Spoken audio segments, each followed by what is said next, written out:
So, what does it take to be a first-time home seller? You are probably thinking there are a lot of steps involved, and obviously you're selling your home, so you want to get the best possible return on your investment.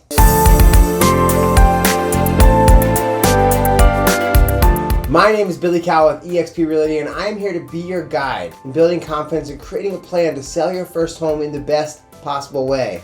Now, if you're selling your first home, you're in the right place here, and I have 8 tips that I'm going to go over.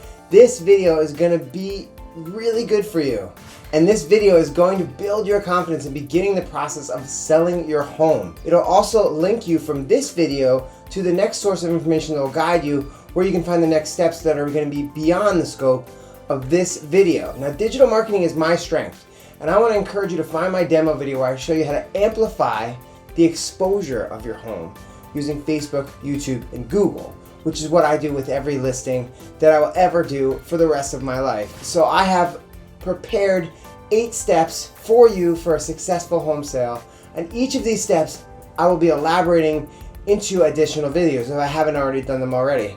So as I finish them, I'll update the blog that goes with this video and the description of this video with links. So let's do this. Number 1, step 1, you need to pick a good agent. All right, you will need an agent. The commission may seem avoidable, but only 8% of homes each year sell without an agent. And of those, almost all of them are prearranged. So you got 8 out of 10 houses that sell without an agent. And most of those are prearranged sales, let's say like between a father and a son, or 2 friends that already know each other. It's a real struggle. A lot of people might start out that way, but it doesn't end out that way. So I encourage you to start off right by picking a good agent, because of those 8%, the average home price is about 24% lower. Now, this video is focused on first-time home sellers, and I can't imagine a first-time home seller would go at this process without an agent. In the video linked in the description, I will guide you on how to pick a good agent that will more than fill your needs. Number 2, pricing your home. Now, pricing your home has absolutely nothing to do with what you think it is worth. It is 100% based on what the market value is on the day that you list it. I'm doing this video at the end of 2020 where inventory levels are super low. Every house will sell, and you have no shortages of agents willing to do it for you. But if you do an inventory analysis, you may find that waiting a month or 2 could yield you much better market condition for your home. All right, now like I said, every house will sell, and many agents will push to put it on the market yesterday. I would like to show you in more depth, and I do that in an additional video, on why sometimes waiting might be best based on the current inventory. And in that other video, I guide you on what it looks like to do that inventory analysis. But basically, in terms of pricing, you need to know that if you price it perfectly, it will attract buyers to make offers. And in many scenarios, create a bidding war for your house, all right? Bringing the price higher than your list price. This only happens if you attract potential buyers by pricing with the market. Imagine you go into some obscure deli where you know the prices are going to be high, all right, because the market in that place is based on supply and demand, and maybe it's off of the highway, and you go to grab a Snickers bar, and you know it's going to be $2, $3, something like that, and you pick it up and it's $6, and you're like, sorry, out of principle, I'm just not this hungry, and you put it back and you leave. Now, the owner of that deli 3 months down the road starts to realize that nobody has bought a Snickers bar and they're starting to expire. So his 600% markup just isn't going to work.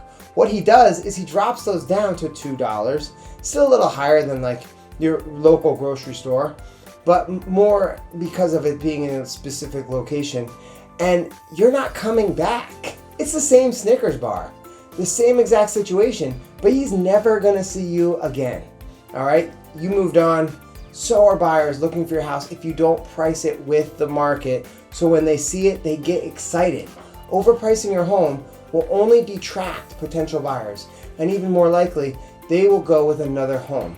Once a potential buyer is attracted, they will never come back, even when you lower the price. Now, of course, outside of working with the agent, you're going to do your own price discovery, and I encourage you to actually use Zillow. But when you use Zillow, I want to encourage you to only use the sold homes and not the Zestimate. All right, those estimates are way off. Sometimes 15 to 20% off, and that's not going to do anybody any good, and it's going to create an inflated expectation. You can use the sold homes on there, which is similar to what an agent does when they do an analysis of your home, that's a good place to start, and I want to encourage you to do that. You can also reach out to me, and I will gladly do a professional analysis of your home and compare it with current inventory and completely walk you through it, even if I'll walk you through it on Zoom if you want to, and get the complete analysis of your home, and I'll gladly walk you through it. This is number 3, being open during negotiations. Your listing price is just an ask to the open market of what the market thinks your house should sell for. There are multiple terms in an offer, and I want to encourage you to review those terms of every reasonable offer and be flexible with the negotiation process. You have no idea where your house is going to finally sell at. It really depends on the market situation when your house is listed. When you get offers that seem a little bit out of the range, you have no idea where that's going to go and how the terms of that offer could benefit you. So I want to encourage you to be open-minded. Number 4, staging your home and taking photos. Yes, you need to deep clean your home. Yes, you need to stage it in a neutral, non-personal way. And yes, you need to remove all clutter. Additionally, the photos need to be professional and the real estate specific. I can't tell you how often I'm looking at homes online and I'm saying to myself, what are these people thinking? $400,000 home, and they took the photos themselves.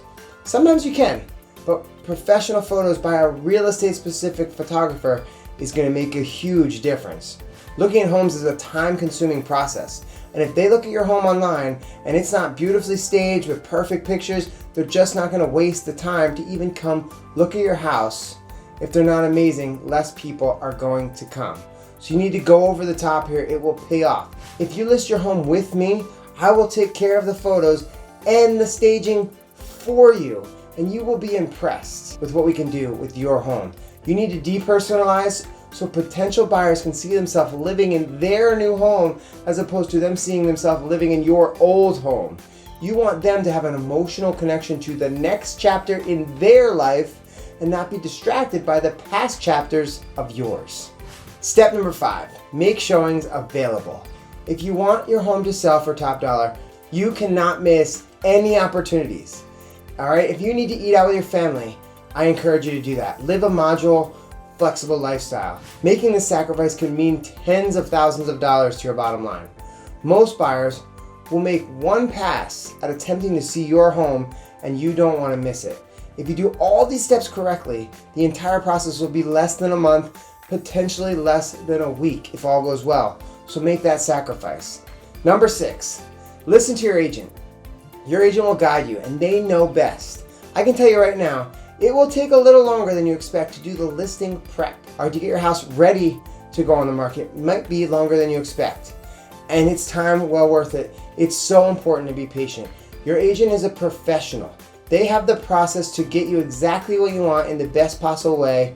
Let them do their thing. Number 7, improvements and property preparation.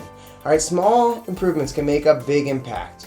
Repainting, whether it's the interior or even the exterior. You can just get hardware for the cabinets. You want to do a full renovation of the kitchen, but just getting new hardware for the cabinets. You want the home to be move-in ready without potential buyers going through on their viewing, making a punch list of things that need to be changed or repairs that need to happen while they're trying to imagine themselves living in your house. But do what you can with what you have.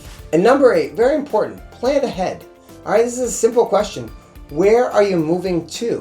What are the next steps in your life? If your house sells in 30 days, are you ready to move out? Are you ready to move on in the next chapters of your life? And do you have that planned out? If you get a cash buyer and it's a 20-day close, your life has a story. So when you get ready to sell this home, your story needs to have a path to follow. All right, that's super important. That's number 8, and there you have 8 steps. This is a broad overview, and I will elaborate or will be elaborating on each of these in subsequent videos. If this video or any of my videos have resonated with you, I want to be your agent. I want you to be my client, and I want to be the person that represents your interests in the best possible way. As always, Billy Cowell here. Be bold and make a move.